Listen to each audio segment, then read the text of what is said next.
नमस्कार। मेरा नाम है गणेश नंदनकर, ज्योतिष शिरोमणि, वास्तु एक्सपर्ट और रेकी ग्रैंड मास्टर। पिछले 13 सालों से मैं नागपुर में एस्ट्रोलॉजी और वास्तु कंसल्टिंग की क्लासेस दे रहा हूं। उसी तरह से यहाँ पे मुझे जो अनुभव आया हुआ है वो आपसे मैं शेयर करने जा रहा हूँ इस वीडियो के माध्यम से।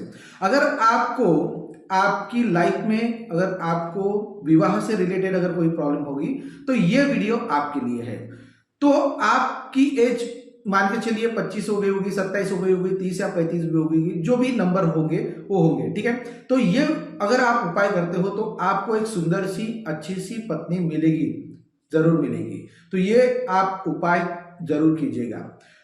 अगर आपको एक काम करना है, क्या करना है आपको कि शुक्ल पक्ष की प्रतिपदा जब आएगी तो शुक्ल पक्ष की प्रतिपदा से आपको ये 42 दिन का जो मैं आपको उपाय बता रहा हूं, अगर ये उपाय आपने कर लिए अच्छे से तो आपकी शादी होना तय है, ठीक है। आपको काफी हद तक के ये उपाय आपको काम आएगा, ठीक है।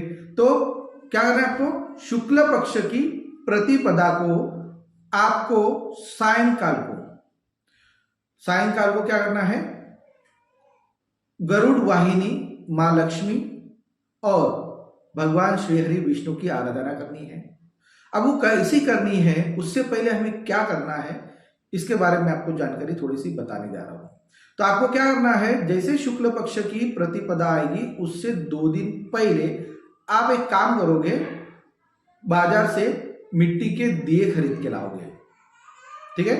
और उसके बाद रुई की बाती लेके आओगे। अब क्या करना है, आपने ये सब सारी चीजें ला ली।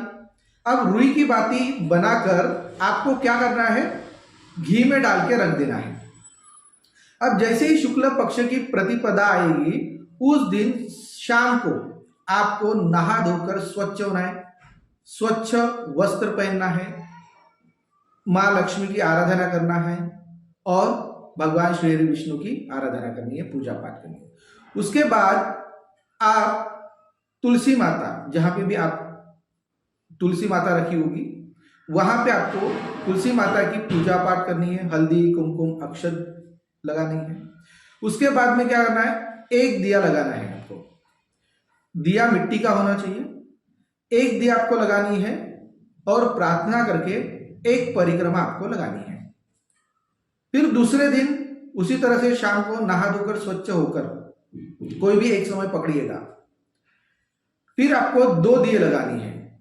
अब 2 दिए लगाने के बाद आपको 2 परिक्रमा करनी है। तीसरे दिन आपको उसी समय में शाम को 3 दिए लगाने हैं और 3 परिक्रमा करनी है। ऐसे चलते चलते हमें 21 दिनों तक के जाना है। अगर मान के चलिए आप यानी गर्ल्स हो, लड़की हो, तो आपको क्या करना है, बीच में अगर आप रजस्वला होते हो तो आपके 5 दिन के जो उपाय होते हैं वो आपकी मां ने करना चाहिए, आपकी मम्मी ने करना चाहिए, ठीक है। खंडित नहीं होनी चाहिए। अगर किसी कारणवश ये उपाय खंडित होता है तो आपको फिर से करना है, ठीक है। तो तीसरे दिन आपको 3 दिए लगाने हैं और 3 परिक्रमा करनी है। चौथे दिन 4 दिए लगाने हैं और परिक्रमा करने हैं। तो इस तरह से आपको 21 दिन तक 21 डेज आपको कंटिन्यू ये उपाय करनी है। अब 21 डेज कंप्लीट होने के बाद जैसे ही 22वां दिन आएगा तो 22वें दिन में आपको क्या करना है, 21 दिए लगाने हैं। 22वें दिन में 21 दिए लगाने हैं, 21 परिक्रमा करनी है। फिर उसके नेक्स्ट डे आपको 20 दिए लगाने हैं, 20 परिक्रमा करनी है। फिर उसके थर्ड डे में आपको 19 दिए लगाने हैं, 19 परिक्रमा करनी है। इस तरह से आप 21 से लेके 1 तक के आ जाओगे। पहले 1 से 21 तक जाओगे और फिर बाद में 21 से 1 तक क्या आओगे, 1 तक क्या आओगे। इसी तरह से आपका जो ये उपाय है ये 42 डेज का रहेगा, 42 दिन का उपाय रहेगा। और ये 42 दिन में आप अपनी मानसिकता बिल्कुल स्वच्छ रखिएगा, कोई भी निगेटिव थॉट्स नहीं लेना है आपको, और आपको माता रानी, माँ गरुड़ वाहिनी, माँ लक्ष्मी की आराधना करनी है और भगवान श्री हरि विष्णु की आराधना करनी है। और ये सब होने के बाद आपको प्रार्थना करनी है कि हे माता रानी, हे महालक्ष्मी, हे विष्णु प्रिया माता रानी महालक्ष्मी, मेरे विवाह में जो भी बाधा आ रही है आप उसका निवारण करें और जल्द से जल्द मुझे इस मैंने जो भी अपने तन मन से जो भी पूजा की है, जिस भी भाव से की है, उसका मुझे इसका फायदा मिले, लाभ मिले।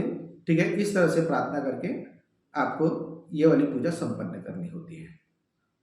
ठीक है, और कभी भी आपके पास में अगर मान के चलिए थोड़ा सा पैसा आ जाए तो एक सिद्ध भिसा यंत्र आप मुझसे बनवा लीजिएगा, जिसकी सहायता से आप काफी हद तक के अपने टारगेट तक पहुंच सकते हो।